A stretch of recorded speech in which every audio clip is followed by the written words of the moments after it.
ተወዳጇና ዘናጯ አርቲስት ማራማዊት ብሩን ምን ላድርገው እያለች ነው። እና ምን ልላችሁ ነው የበላሁትን የቁማር ብር ከራሴ ብር ጋር ስለማላነካካው ምን እናድርገው ልላችሁ ነው። ብሩን ከአንቺ ጋር በመሆኔ በጣም ተሳስቻለሁ። አሁን ሳስበው ለኔ የምትገባኝ ቆንጆ ሴት ነች። ስለዚህ ሐሳቤን ቀይሬያለሁ።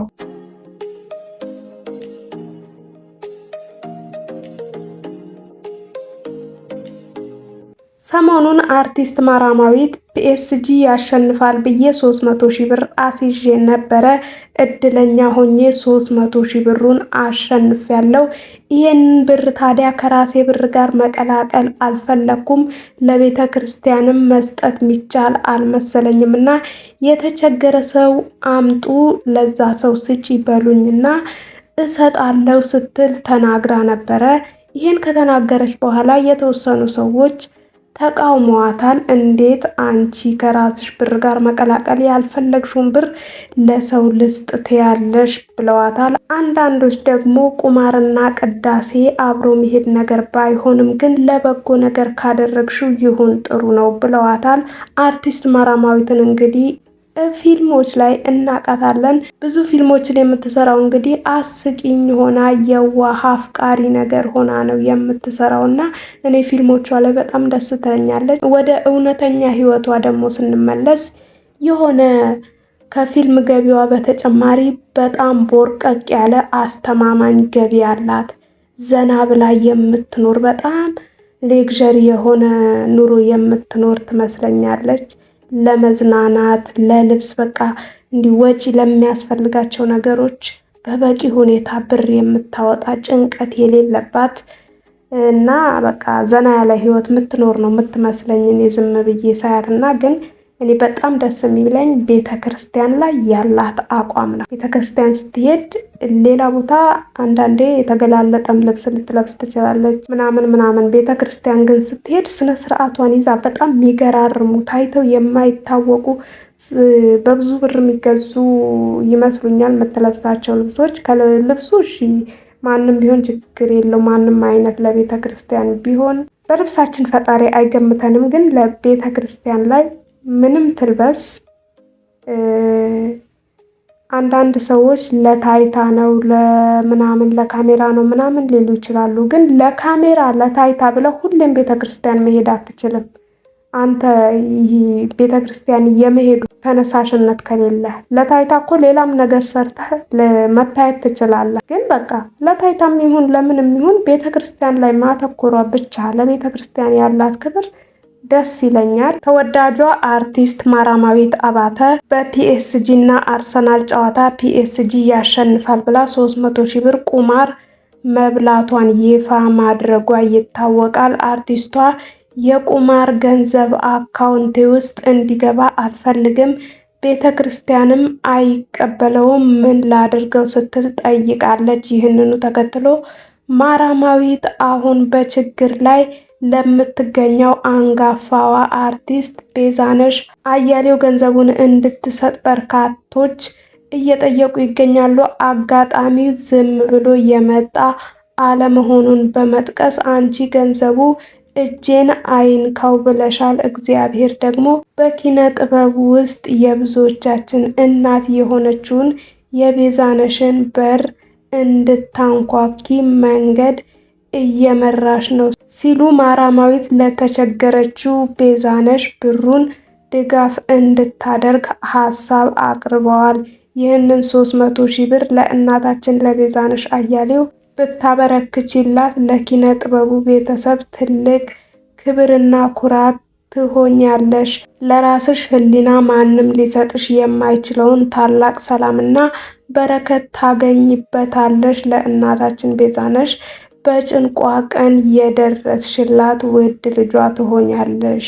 አንጋፋዋ አርቲስት ቤዛነሽ በኢትዮጵያ ኪነ ጥበብ በተለይም በእናትነት ትወናዋ በድንቅ ብቃቷ ትታወቃለች። ለብዙ ዓመታት ለሕዝብ ሻማ የሆነች አርቲስት ቤዛነሽ አያሌው መጠለያ አጥታ መቸገሯን ተናግራለች። አሁን ያለሁበትን ችግር ከንቲባ አዳነች አቤቤ ይወቁልኝ፣ መልእክቴን አድርሱልኝ ስትል ሐዘን በተቀላቀለበት ስሜት በቲክቶክ ገጿ ሐሳቧን ማጋራቷ ይታወቃል። ለዚህም ይመስላል ማራማዊት በቁማር የበላችውን ገንዘብ በችግር ላይ ለምትገኘው አርቲስት ብትሰጥ ለኪነ ጥበቡም ሆነ ለሕሊናዋ ትልቅ ትርጉም ይኖረዋል። ከዚህም አንጻር በርካቶች ገንዘቡ ለዚህች እናታችን እንዲሰጥ ድምጻቸውን እያሰሙ ነው። እንግዲህ እንዳንቺ አይነቱ ደግሞ አርቲስት ሆኖ ከቅዳሴ በኋላ ደግሞ ነጠላ ለብሶ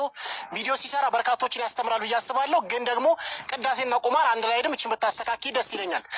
ግን የበላሹን 300,000 ብር ለዚች ለታችን ለቤዛዊት ማለት ነው 300,000 ብር ብትሰጫት ደስ ይለኛል። የበላሹን በጣም ተቸግራን ያለችው ቤት የላትም፣ አርቲስት ነች፣ ትደጋገፋላችሁ፣ በሙያ አንድ ናችሁና የበላሹን 300,000 ብር ለእሷ ብትሰጫት ትባረኪበታለሽ ብዬ አስባለሁ። ለእሳቸው ካረግሽው ያምራል መጨረሻው። ማራማዊት ይህንን የወገን ጥሪ ሰምታ የሁላችንንም ልብ እንደምታስደስት እናምናለን።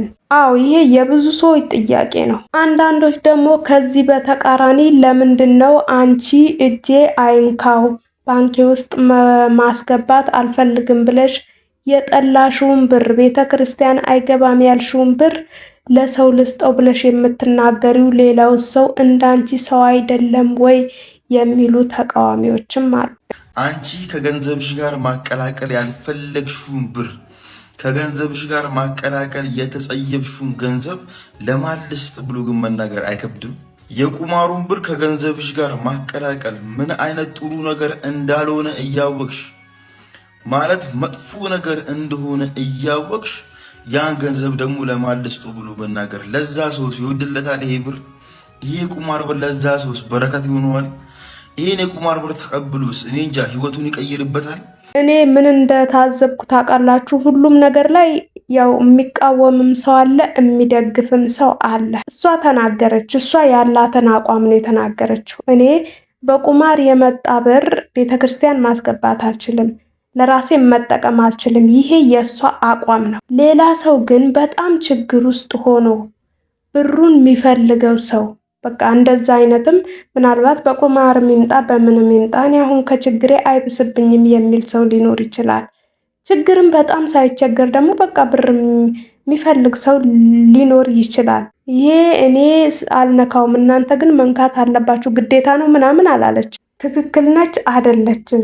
እሷ በዚህ መንገድ ነው ያገኘሁት ብሩን፣ ግን የሚፈልግ ሰው ካለ የተቸገረ ሰው ካለ ንገሩኝ እሰጣለሁ አለች። ግን ያው ቤተ ክርስቲያንና ቁማር አብሮ የሚሄድ ነገር ላይሆን ይችላል። ግን መስጠቷ በራሱ እኮ አንድ ነገር ነው በእኔ ሀሳብ። የእናንተ ሀሳብስ ምንድን ነው? ሁለተኛውንና በጣም ያስገረመኝን ጉዳይ ልንገራችሁና እናንተ ብትሆኑ ምን ታደርጋላችሁ? የሆነ ጊዜ በህይወት አጋጣሚ ተገናኛችሁ፣ ጓደኛ ሆናችሁ፣ ከጓደኝነትም አልፋችሁ ፍቅረኛ ሆናችሁ፣ ብዙ ከፍታንም ዝቅታንም ችግርንም ደስታንም አብራችሁ አሳለፋችሁ፣ ብዙ ነገር ተካፈላችሁ፣ ልብ ለልብ በቃ ተገናኝታችሁ እየተናበባችሁ የለም? እሷም ለአንተ ሳትቆረቁርህ እሱም ደግሞ ለአንቺ ሳይቆረቁርሽ ይሄ ነው በማትሉት ምክንያት በመልኩ ነው እንደዚህ ሆንኩለት ወይስ በመልኳ ነው እንደዚህ ሆንኩለት ምክንያት የሆነ በዚህ ነው የወደድኳት በማትሉት ምክንያት በቃ አንድ ሆናችሁ ራሳችሁን ብዙ ጊዜ አግኝታችሁት ከዛ በሆነ አጋጣሚ የሆነ ቀን ካሜራ ውስጥ ገባችሁ እና ቪዲዮአችሁ ወይም ፎቶአችሁ ሰው ጋር ደረሰና ብዙ ሰዎች አይተው ወይ አንተ እሷ ላንተ አትመጥነህም፣ አንተ ላንተ የምትገባህ ቆንጆ ሴት ነህ ቢሉት ብዙ ሰዎች ቢሉት፣ ወይም ደግሞ ላንቺ አይ ይሄ ላንቺ አይመጥንሽም፣ ላንቺ የሚገባሽ ቆንጆ ወይም ሀብታም ወንድ ነው ቢሉሽ፣ አይ በቃ እስከዛሬ ያለን ጊዜ ይበቃል፣ መሳሳቴን አሁን አውቄያለሁ በኮመንት ሰዎች ሲነግሩኝና ሀሳቤን ቀይሬያለሁ ብሎ ትቶሽ ቢሄድ ወይም ደግሞ ትታ ብትሄድ፣ ለእኔ የምትገባኝ ቆንጆ ሴት ነች፣ ቆንጆ ሚስት ታስፈልገኛለች ብዬ ነው የማስበው። ለዛም ነው ማለት ነው ሀሳቤን እንዲቀይር ያደረገኝ ኮሜንቶቹ ናቸው። እና እኔም ሳስብበት እውነትም እንደዛ ነው። የምትገባኝ ቆንጆ። ስለዚህ እኔ ያልገባህም ማለት ነው። በጣም አዝናለሁ። ቤስ ካሜራውን ወይ ታጠፋው። ሀሳቤን ቀይሬዋለሁ። ኖ አይ ምንም ምክንያት እኮ አያስፈልገውም ማለት ፍቅር ስትጀምር ያለ ምክንያት ነው አይደል ስንጀምር የነበረው። አሁን ደግሞ የሰምባዲ ኮሜንት መጥቶ እንትን ሊለን አይችልም ማለት በኮሜንቶቹ አንተ ሀሳብ ትቀይራለህ? አዎ የሰዎች ሀሳብ ነው ሞር ሀሳብን የበለጠ ሀሳብን ያስቀይረኝ። የሰዎች እኔ እናንተ መሀል ሰው ገብቶ ያውቃል እንዴ? ሰው ገብቶ አያውቅም፣ ግን ከባለፈው ኮሜንት በኋላ ሀሳቤ እንዲጸና አድርጓል ማለት ነው። ኦኬ ሊያውም የማታውቃቸው ሰዎች ኮሜንት ምን ታረጋላችሁ? እኔ ይሄን ቪዲዮ የተቆረጠ ነገር ነው ቲክቶክ ላይ ሳየው በጣም ገረመኝና ፍራንኪውን ምን ይሆን አላውቅም፣ ግን እንደዚህ አይነት ነገር ቢገጥማችሁ ምን ታደርጋላችሁ? የተወደዳችሁና የተከበራችሁ አብራችሁኝ ስለቆያችሁ ስላዳመጣችሁኝ ልባዊ ምስጋና በያላችሁበት ይድረስ። ቪዲዮን ከወደዳችሁት እባካችሁ ሰብስክራይብ እያደረጋችሁ የቻናሌ ቤተሰብ ሆኑ። በየቀኑ ምርጥ ቪዲዮዎች ይዤላችሁ እቀርባለሁ። መልካም ጊዜ ይሆንላችሁ። ኦኬ ታንክስ ፎር ሊስኒንግ። ናውጣ እኮ ነው የምልህ አንተ። እሺ